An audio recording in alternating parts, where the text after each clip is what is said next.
Maruti Jimny का उतना success India में आ नहीं पाया। बहुत बढ़िया गाड़ी है, एक्सीलेंट ड्राइवेबिलिटी, एक्सीलेंट सस्पेंशन, इतने कंट्रीज में चल चुकी है, प्रूवन गाड़ी है, कोई उसमें शक नहीं है। लेकिन उसके बाद भी इंडिया में उसकी परफॉर्मेंस कहीं ना कहीं डिसमल रही है। तो इंडिया का मार्केट बहुत डायनेमिक मार्केट है, बहुत डिफरेंट मार्केट है। तो इसी के बारे में बात करते हैं, क्या वो चीजें हैं जो मारुति जिम्नी यहाँ पे इंडियन टेस्ट और इंडियन कंज्यूमर के हिसाब से नहीं कर पाई, और साथ में आपको भी इसमें इन्फॉर्मेशन मिलेगी कि जिम्नी आपके लिए गाड़ी है भी या नहीं।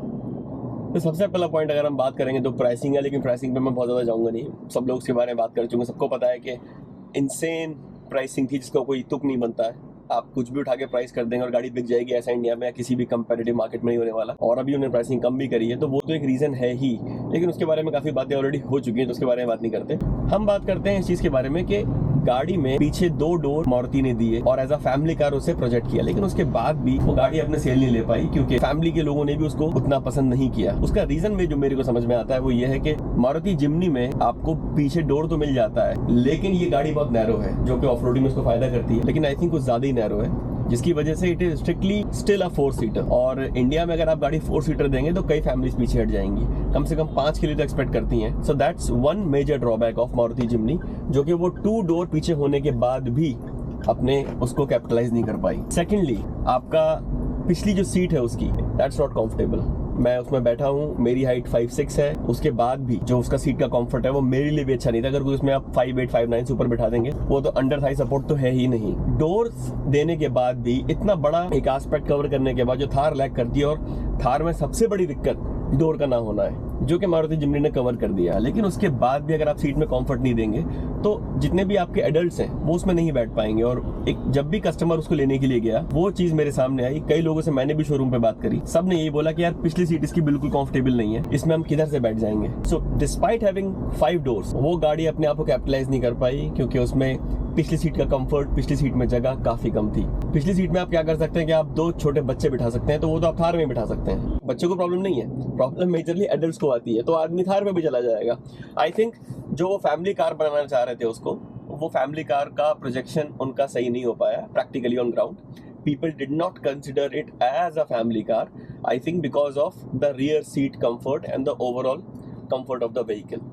सेकेंड मोस्ट इंपॉर्टेंट रीजन, जो इंडिया, इसमें कोई गाड़ी की गलती नहीं है, लेकिन इसमें इंडिया का हमारा सबका माइंडसेट भी होता है, हमें एक ऑफ रोडिंग गाड़ी चाहिए लेकिन उसमें सारे कंफर्ट्स हैचबैक वाले चाहिए, सेडान वाले चाहिए, वैसा नहीं हो पाता है। हर गाड़ी के अपने डायनेमिक्स होते हैं और गाड़ियां उसी हिसाब से परफॉर्म करती हैं। सो ईज ऑफ ड्राइविंग की जहां तक बात है, वो जिम्नी में लैक करती है because it's a dedicated off roader. हालांकि वो गाड़ी काफी ज्यादा कंफर्टेबल है थार के कंपैरिजन में, बट लोग थार को बेंचमार्क रख के बात नहीं करते। कोई डेडिकेटेड ऑफ रोडर है, एडवेंचरिस्ट है, वो भले ही थार को बेंचमार्क रखे, नॉर्मल पब्लिक आपका अलग गाड़ी को बेंचमार्क रखती है, जैसे ब्रेजा हो गई या कोई और गाड़ी हो गई। सो जिम्नी में ईज ऑफ ड्राइविंग वो लैक करती है, क्लच हार्ड है। अगर आप ऑटोमेटिक लेते हैं, मेरे ओपिनियन में automatic is a better option, but उसमें भी अपने ड्रॉबैक्स हैं, but still I would go for an automatic.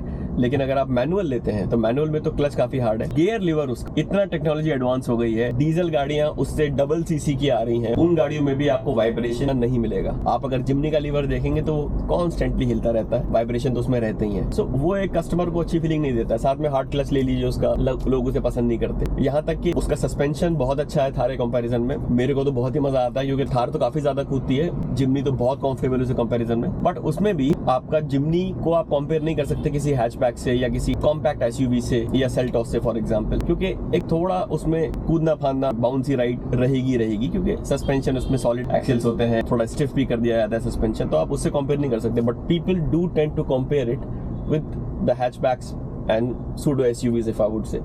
So the ease of driving part is not really good in terms of if you ask about general public perception. और उस पे अगर मैं और एड ऑन करूं, fuel efficiency, India वाले कुछ भी कह लें आप फ्यूल एफिशिएंसी पे जाते हैं, but in this sort of SUVs, भले ही उसका 1.5 लीटर का इंजन है, जो पुराना वाला इंजन है, जो अभी इंजन आ रहा है आजकल ब्रेजा में, तो वो फ्यूल एफिशिएंसी पे ज्यादा है। This is an older version जो 1 साल पहले आया करता था। This is tune towards little bit of performance and fuel efficiency थोड़ी सी कम होती है, बट इतनी भी कम नहीं होती, क्योंकि अगर आप उसी इंजन में ब्रेजा को देखेंगे तो 19, 20, 21 एवरेज दे जाती है। इसका जो ARAI है वो 17 है, तो प्रैक्टिकल लोगों को 15 से ऊपर नहीं जाएगा। अगर आप प्रैक्टिकल ऑन ग्राउंड कंडीशंस की बात करेंगे तो उसके लिए फ्यूल एफिशिएंसी भी इसकी कम है। तो ऑल इन ऑल जो फैमिली बायर्स थे, जो मैंने रीजंस आपको बोले, इन रीजंस की वजह से वो पीछे हट जाएंगे और वो नहीं जा पाएंगे। This is one of the major reasons. Off roading करने वाले कितने होते हैं? ऑफ रोडिंग करने वाले बहुत कम लोग होते हैं। मैं ऑफ रोडिंग करता हूँ, लेकिन मैं कितना जाता हूँ? हार्डली क्वार्टरली में एक बार चला जाता हूँ। And if I talk to you in general, I think people might never ever go for any sort of of roading, लेकिन लोगों को चाहिए लाइफ स्टाइल के लिए, तो वो ऑफ रोडिंग परसेंटेज ले लेगी, but that's hardly 1-2%।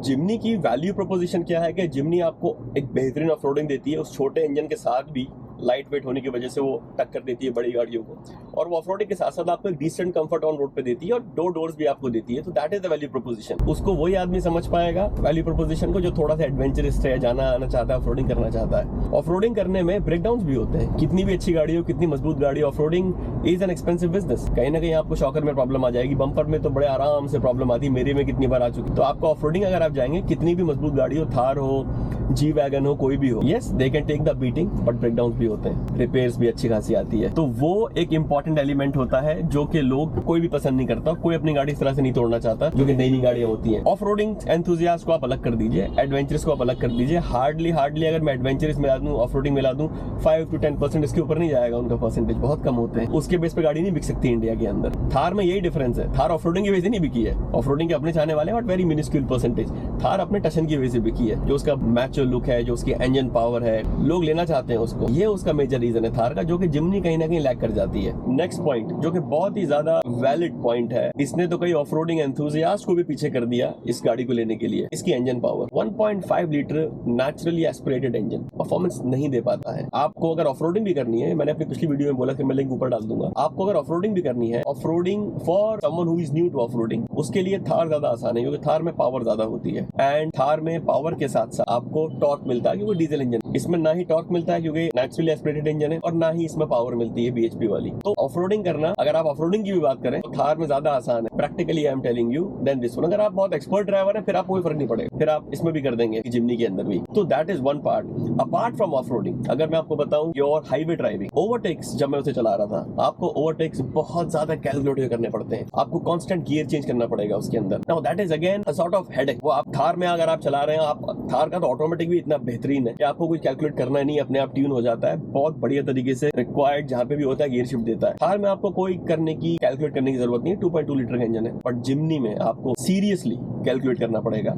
And on your on road performance, on highway performance, आपको बहुत ध्यान से ओवरटेक करना पड़ेगा, और आपको परफॉर्मेंस कम वाज़े तौर पे दिखेगी, इसकी परफॉर्मेंस नहीं आ रही है निकल के। That is a very big reason. Off roading enthusiast ले लें आप, या फिर आप ले लें नॉर्मल कस्टमर है, इसकी वजह से पीछे, क्योंकि इतनी प्राइसिंग में आपको और अच्छी गाड़ियां, इतनी अच्छी परफॉर्मेंस के इंजन मिल सकते हैं, या थोड़ा बहुत आप ऐड कर देंगे उसमें डीजल मिल जाएगा। नेक्स्ट रीजन इज जो महिंद्रा ने अपना गेम प्लान बदला। महिंद्रा ने 1.5 लीटर डीजल थार निकाल दी, जो कि ऑफ रोडिंग हार्डवेयर के बिना आती थी। जैसे मैं पहले ही बोल रहा हूँ, ऑफ रोडिंग का परसेंटेज कम होती है। That was a very clever move by Mahindra, और उन्होंने मार्केट लॉन्च होने से पहले या उसके साथ साथ काफी बड़ा मार्केट कैप्चर कर लिया, और इसकी वजह से जो आपकी सेल थी जिमनी की, वो बहुत इंपैक्ट हुई। I think this is one of the top 2 और टॉप 3 रीजंस कि जिमनी आपकी परफॉर्म नहीं कर पाई। गाड़ी लोगों ने थार के लुक पे, मैचो स्टाइलिंग, पुच styling, life style, engine power, 1.5 litre भी बहुत ज्यादा पावरफुल इंजन है। आपका अगर आप उतने उसमें नहीं है तो आपको पता भी नहीं चलेगा कि इसमें 1.5 लीटर का इंजन है। 6 गियर आपको मिल गए काफी था लोगों के लिए, मतलब 2 डोर होने के साथ भी, 2 डोर कम होने के साथ भी उन्होंने वो गाड़ी ली, और वो जिमनी से ज्यादा सेल कर रही है थार इस टाइम, डिस्पाइट जिमनी को होना चाहिए था, जिमनी नई गाड़ी है। तो इंडिया में जिमनी की परफॉर्मेंस ओवरऑल इन रीजंस की वजह से काफी कम हुई है। Both of these vehicles, despite having 5 doors, Jimny and Thar with 3 doors, ये सेकेंडरी व्हीकल्स हैं, ये प्राइमरी व्हीकल नहीं हो सकते। प्राइमरी व्हीकल तभी हो सकते हैं अगर आप हस्बैंड वाइफ हैं, 2 छोटे बच्चे हैं, तब आप प्राइमरी व्हीकल कर सकते हैं इन दोनों व्हीकल्स को। जिमनी के लिए ये खासतौर से बुरी बात है, कंफर्ट लेवल कम है, जो उसकी सीट में प्रॉब्लम है, जो उसकी राइड है compared to any hatchbacks and all and pseudo SUVs, या फिर उसका जो स्टीयरिंग है, या ओवरऑल फील आपको आती है, हार्ड क्लच है, गियर, वो सब की वजह से वो फैमिली कार एक बन नहीं पाई अनफॉर्चुनेटली। थार ने कभी फैमिली कार बनने का ट्राई नहीं किया, वो अपना एक नॉर्मल गाड़ी रही, SUV, proper SUV, and I think it worked in its favour. और थार का जो टशन वाला फैक्टर है वो जिमनी कहीं ना कहीं मिस कर जाती है। But having said that, I would like to tell you one thing which is my observation. आपका जिमनी एक ऐसी गाड़ी है जो कि बहुत डिसेंटली एज करेगी, और जब ये एज अच्छे से करेगी तो इसका जो लुक है वो आंखों में बैठता जाएगा, एंड ये इंटिमिडेटिंग नहीं है। कई लोग उसको नेगेटिव मानते हैं, बट वो पॉजिटिव एस्पेक्ट भी है। गाड़ी को हमेशा इंटिमिडेटिंग नहीं होना है, वो गाड़ी नॉर्मली गाड़ी लग के भी SUV हो सकती है। तो आई थिंक ये एज अच्छे से करेगा और इसकी सेल बढ़ेगी, but it will take little time. इस गाड़ी को सेटल होना पड़ेगा लोगों की आंखों में, लोगों की नजरों में, दिमाग में, और वो ये गाड़ी होगी। आई डोंट थिंक थार जितना पॉपुलर हो पाएगी, लेकिन जो अभी का स्टेटस है उससे डेफिनेटली इंप्रूव करेगी। So that's all my observation which I have thought after driving Jimny. So let me know your feedbacks and comments, we can discuss in the comments below, and thank you very much for your time. Take care of yourself. Bye.